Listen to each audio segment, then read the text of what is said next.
Have you ever felt that specific gut-wrenching, sinking feeling? It's a phantom that haunts students and lifelong learners alike.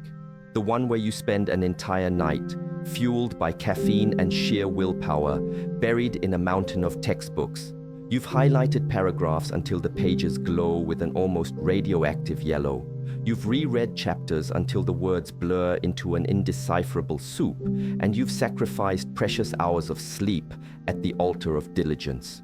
You walk into the examination hall the next day, sit down, turn over the paper, and are greeted by a terrifying, deafening silence in your own mind.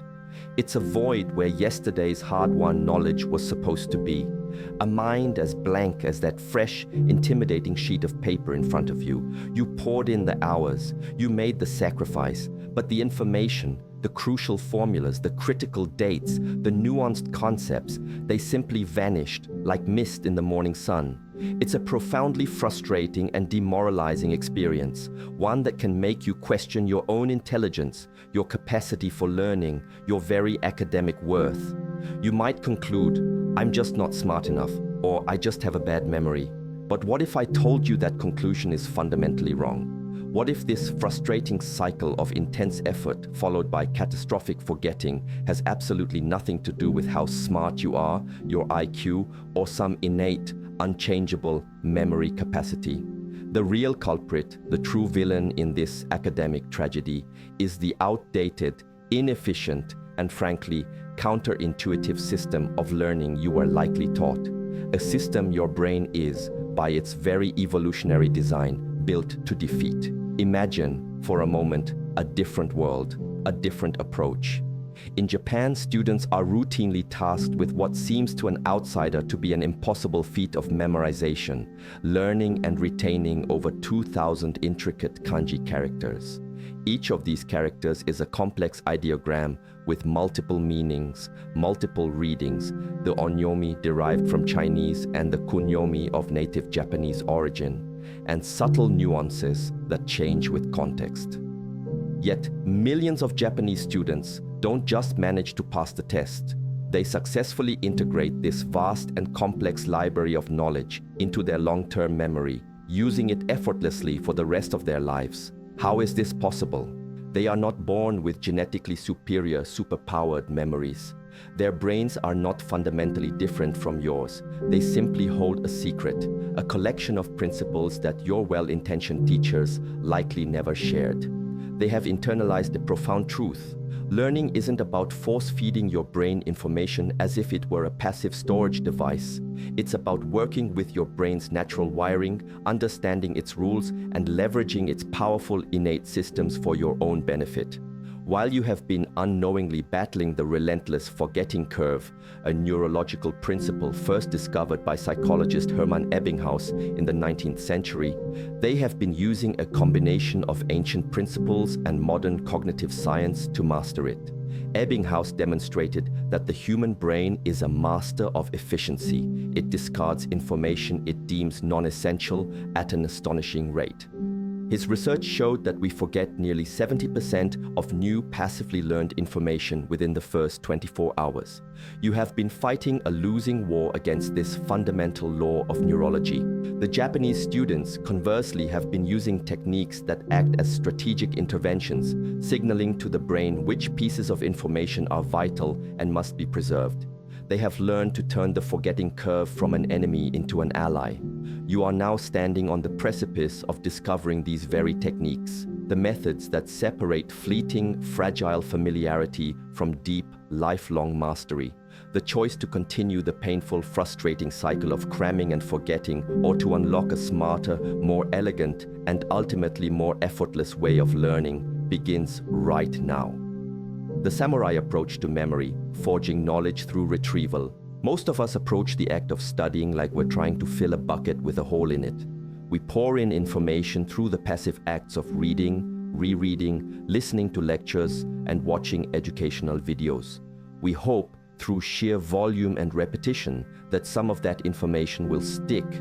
This is a fundamentally passive act, and your brain, in its quest for efficiency, treats it with a corresponding passive indifference.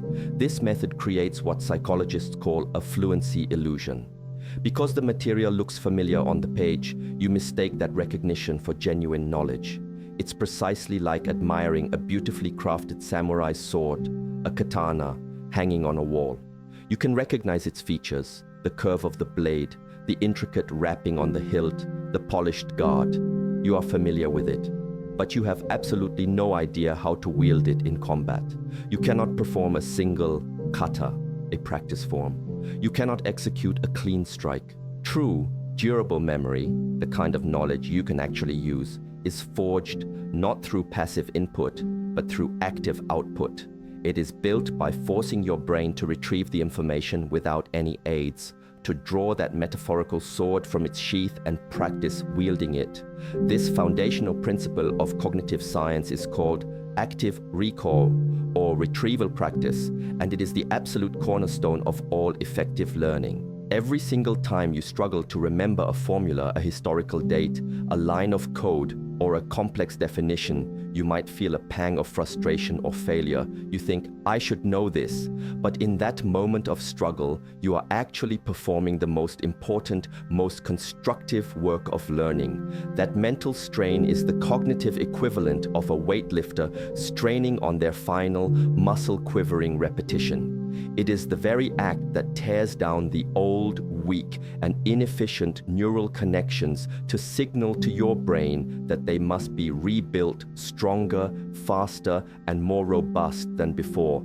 This process involves myelination, where the brain wraps the axon of the neuron in a fatty myelin sheath, allowing electrical signals to travel more quickly and with less resistance.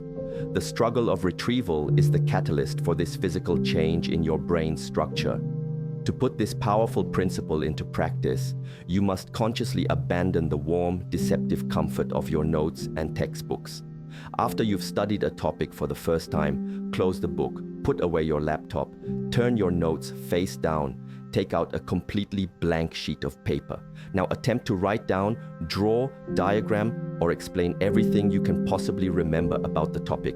This will feel difficult. It may even feel agonizingly slow at first. By embracing the struggle of retrieval, you are treating your brain like a muscle, not a filing cabinet. You are forging knowledge, not just collecting it. The Kumon method, learning in small, powerful, and conquerable steps. Think about the last time you were faced with a monumental task, like a massive 500-page textbook for a final exam, or a complex new skill you wanted to learn. The sheer monolithic size of it can be utterly paralyzing. It looms over you, inducing a sense of dread and overwhelm that often leads to the most common of human responses: procrastination. We put it off, we avoid it, until the deadline is so close that a frantic, ineffective, all-night cram session becomes our only option. The Kumon method, a beautifully simple yet profoundly effective Japanese educational technique, offers a powerful antidote to this self-defeating cycle of overwhelm and procrastination. Originally developed in the 1950s by a high school math teacher named Toru Kumon to help his own young son, the method operates on a single core principle, breaking down enormous, intimidating subjects into a series of small, manageable, and highly focused steps. Instead of attempting to conquer the entire mountain range in one go, you focus only on taking a single confident step each and every day. This philosophy transforms learning from a daunting, anxiety-inducing chore into a satisfying, empowering daily ritual. This philosophy is perfectly echoed and scientifically validated by James Clear in his best-selling book, Atomic Habits. He argues with compelling evidence that remarkable results are almost never the product of a massive, sudden transformation. Instead, they are the result of tiny, seemingly insignificant, consistent improvements that compound over time. Getting just 1% better each day doesn't feel like much in the moment, but it leads to exponential growth. After a year, a 1% daily improvement results in you being over 37 times better than when you started. The Kumon method applies this principle of compounding interest directly to the process of learning. By mastering one small, bite-sized piece of information every day, you build momentum. The key is that each step builds directly upon the last, and mastery of the current step is required before moving to the next. This creates an incredibly solid foundation. Each small success, completing your daily worksheet, mastering one new vocabulary word, understanding a single paragraph of a complex text, provides a small hit of dopamine, the neurotransmitter associated with reward and motivation.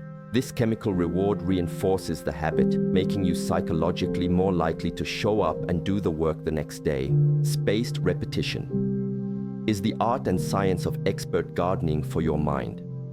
It is perhaps the single most powerful evidence-based technique for ensuring long-term retention. This technique understands that to grow deep, resilient roots, a plant doesn't need a flood of water once.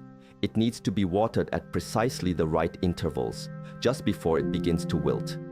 Spaced repetition applies this concept to your memory by having you review information at strategically increasing intervals over time. Its entire purpose is to strategically and intentionally interrupt the forgetting curve at the most optimal moment, right when the memory is about to fade from consciousness. Instead of restudying everything every single night, a highly inefficient process, you use a system. Let's say you learn a new concept today. The spaced repetition schedule might look like this.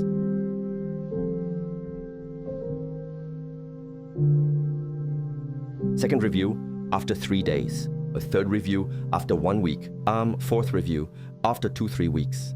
A fifth review after 1-2 months. Each time you successfully recall the information, the memory trace becomes more durable, more consolidated in your long-term memory. As a result, the interval before the next necessary review gets longer and longer. With each successful retrieval, you are sending a powerful signal to your brain. Hey, pay attention. This piece of information is important. I've needed it multiple times. Don't throw it away. This is precisely how Japanese students can manage thousands of kanji. They don't wait until the eve of an exam to frantically review a year's worth of characters. They use a systematic daily process that incorporates spaced repetition.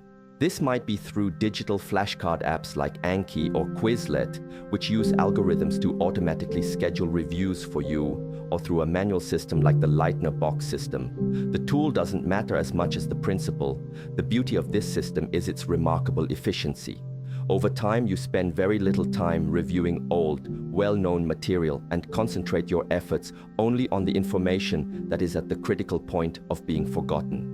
It feels less like arduous studying and more like the calm, mindful practice of tending to a flourishing, ever-expanding garden of knowledge that will stay vibrant and accessible for a lifetime. Kaizen, the philosophy of 1%, daily improvement in your process. Of staggering, here's a simple, practical way to implement Kaizen into your daily routine, a 6-minute learning ritual. Minutes, 1 to 2, focused active recall. Spend the first 2 minutes on pure retrieval. Without looking at your notes, try to recall the 1 to 3 most important key ideas from yesterday's study session. Say them out loud or scribble them on a piece of paper. This kickstarts your brain and reinforces yesterday's learning. The minutes, 3 to 4, targeted, spaced repetition. Spend the next 2 minutes on a quick scheduled review.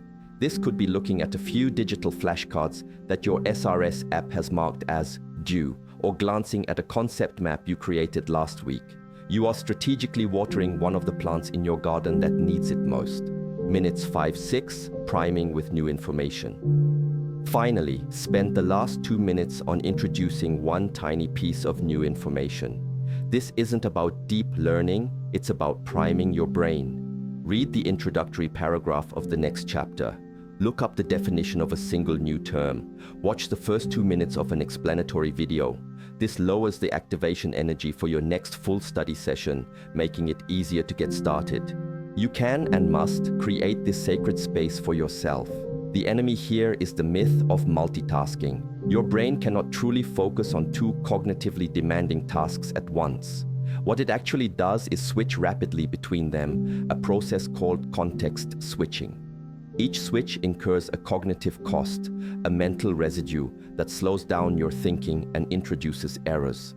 The antidote is to create a ritual that minimizes this switching and maximizes deep, focused work. 2. Clear the decks. Before you begin, perform a small ritual of clearing your desk of all distractions. The only things in front of you should be the materials you need for this specific task. Put your phone in another room or turn it completely off. Or 3. Establish sensory cues. Use consistent triggers. Perhaps you always put on a specific instrumental playlist. Lyrics can be distracting. Or you use a white noise app. Maybe you light a specific candle or make a particular type of tea. You might use a specific pen or notebook only for your most focused work. These actions may seem trivial or even silly, but they are potent psychological triggers. Over time, your brain will build a strong association between these ritualistic cues and a state of deep focus. This will allow you to slip into that productive state of concentration more quickly and effortlessly, reducing the willpower needed to get started. By turning learning into a respected, protected ritual rather than a casual activity you fit in between distractions, you are programming your brain to treat the information you're engaging with as significant, valuable, and worthy of retention. The choice ultimately is yours.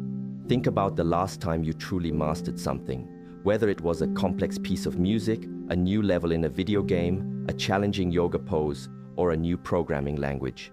You didn't just passively watch, others do it. You engaged in a cycle of focused effort.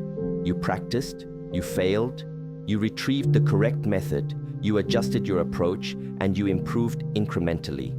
That is how real, lasting learning works.